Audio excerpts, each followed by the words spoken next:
নেছরাবাদ দিয়ে আসছি। পরশু দিনকে জ্বর আসছে, তো কালকে ভর্তি হয়েছি। ভর্তি হওয়ার পরে ডেঙ্গু ধরা পড়ছে, টেস্ট দিয়েছে।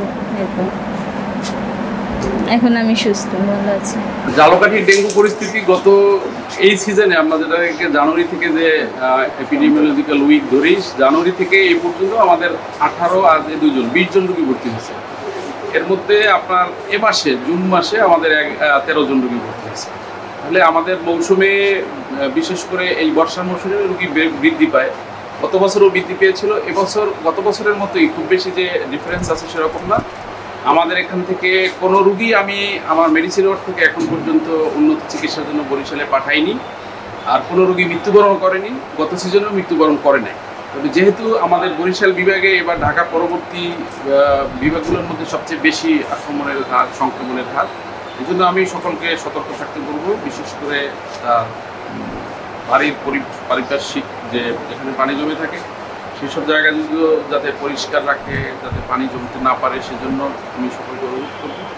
আমাদের স্থানীয় সরকার বিভাগ যারা এগুলোর তদারকির জন্য দায়িত্বপ্রাপ্ত, তাদেরকে অনুরোধ করবো যাতে আমাদের সিটি কর্পোরেশনের ভিতরে অথবা আমাদের বাড়ির আশেপাশে কোথাও জমানো পানি না থাকে, যেখানে ডেঙ্গু বাহক মশা বংশবৃদ্ধি করে, সেই সব জায়গাগুলো আমরা পরিষ্কার রাখি।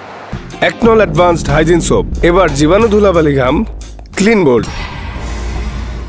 এখন হাসপাতালে ভর্তি আছে 2 জন, চিকিৎসাধীন রয়েছে ইনডোরে। তাদের অবস্থা মোটামুটি শঙ্কামুক্ত।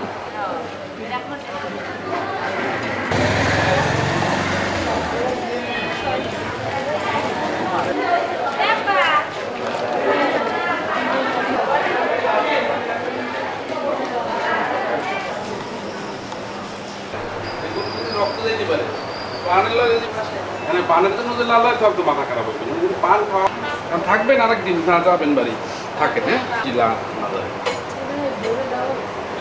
বমি